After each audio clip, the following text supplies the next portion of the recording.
Whirling Ovation, the raid exotic from the Desert Perpetual Raid. A unique weapon that comes across more as a Spartan laser than a rocket launcher. Now, we've already reviewed this weapon, but with the drop of the epic raid for Desert Perpetual, the exotic catalyst is now dropping with it. Now, if you did the raid during contest mode, it was a guaranteed drop. But if you happen to be just doing the normal version of the epic raid, we believe this to be an RNG drop, as there's no triumphs listed to increase catalyst drop chances. However, there is a new quest that you can get upon completing the epic raid for the very first time, and some puzzles that go along with this quest, and once completed, this will allow you to focus for gear in the raid. We'll have some guides down below listed if you want to check those out. Now, since I already have the catalyst, I can't really test this, but if you yourself have done this quest, and there's like, I don't know, an option to increase the RNG chance of this catalyst dropping for you, feel free to let me know in the comments below. Now, something else that's unique about this is that we really don't have many new raid exotics that have exotic catalysts. Most of them are exotics that are reprised raid exotics. So think things like Vex Mythic class. Yes, you do have things like Legend of Acreus, which has an exotic catalyst, but there are many that have yet to get an exotic catalyst. The question is this one a game changer for Whirling Ovation? Before we start talking the catalyst, I do want to give you a quick overview of how the base version of this exotic functions. It comes with the intrinsic exotic trait called Coronal Culmination. Hold to charge, release to fire. Charge projectiles have a delayed solar payload. Now, as you can see here, guys, it's literally like charging a Spartan laser. You hold to fire.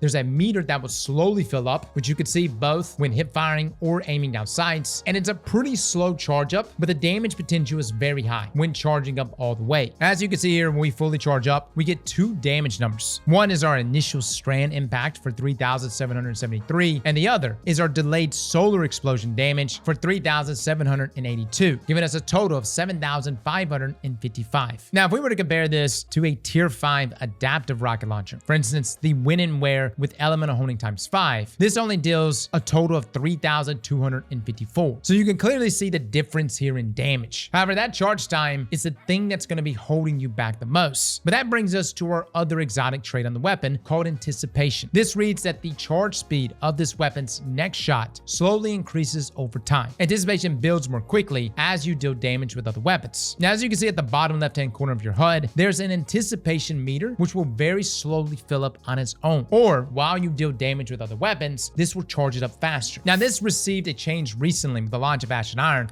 as Bungie increased the rate at which anticipation builds, which when testing with Mint Retrograde, it's taken us about 5 shots to fill that meter, compared to before, which was about 6 to 7 shots to fill up that anticipation meter. Another neat thing about this rocket is that all of its reserves are loaded into the mag, meaning unless you pick up ammo manually, you never have to actually reload, which brings us to the gameplay loop. If you use weapons like Parasite, this is kind of like that without requiring you to get a bunch of kills to stack up the times 20. Now, granted, there's a lot of benefits for using Parasites. Hell, even this past weekend, Parasite was one of the most used weapons in all of our own damage rotations. But the gameplay loop here for Whirling Ovation is you use your other weapons to charge the meter faster, to then swap to Whirling Ovation and dump that super shot as quickly as you can. And with Anticipation, that allows you to do so more efficiently. But this brings us to the exotic catalyst itself. This is a new perk called Field Determination, which reads that fully charged shots over-penetrate weaker combatants and cause a delayed solar detonation with a brief scorching field. Now, when testing this at the shooting range, I will say, guys, it's a bit counterintuitive to how you normally want to use this weapon. You see, to get the catalyst to work, you need to fully charge and shoot it at a weaker combatant. So for the shooting range here, that being red bar or orange bar enemies, it does not work on Coral, and it also doesn't work on champions. Again, only lower tiered enemies. Now, this doesn't really make a lot of sense considering how much damage this rocket does, and also the gameplay loop of building that anticipation meter. No one, in my opinion, is going to really go out of their way to waste this on trash ads, but let's just say you do use it on just some weak enemies. How does it work? And is it any good? Well, as you can see here, we got a line here of multiple Cabal enemies, and after charging in and shooting at the first enemy in line, it will over-penetrate through him, and then hit about 5 or 6 enemies in total behind him, which then leaves behind this solar ball, which looks almost identical to a solar grenade, but it only lasts for about a second and a half. Now, not only does it look like a solar grenade, but it practically is a solar grenade, considering it benefits from Touch of Flame on Warlock, which for solar grenades increases the duration and periodically emits blobs of lava, as you can see happening on the screen right here. Now, it can also scorch just like solar grenades, which means it can benefit from things like Ember of Ashes. And we test this by getting enemies close to the unstoppable champion here, letting the grenade explosion go off, and then throwing an incinerating grenade, which without ashes would not cause an ignition. But with Ember of Ashes equipped, this did give us enough scorch stacks to then cause that ignition. Now this made us wonder, does this work with the high grenade stats? Now when testing this, when we shot a target near an unstoppable champion,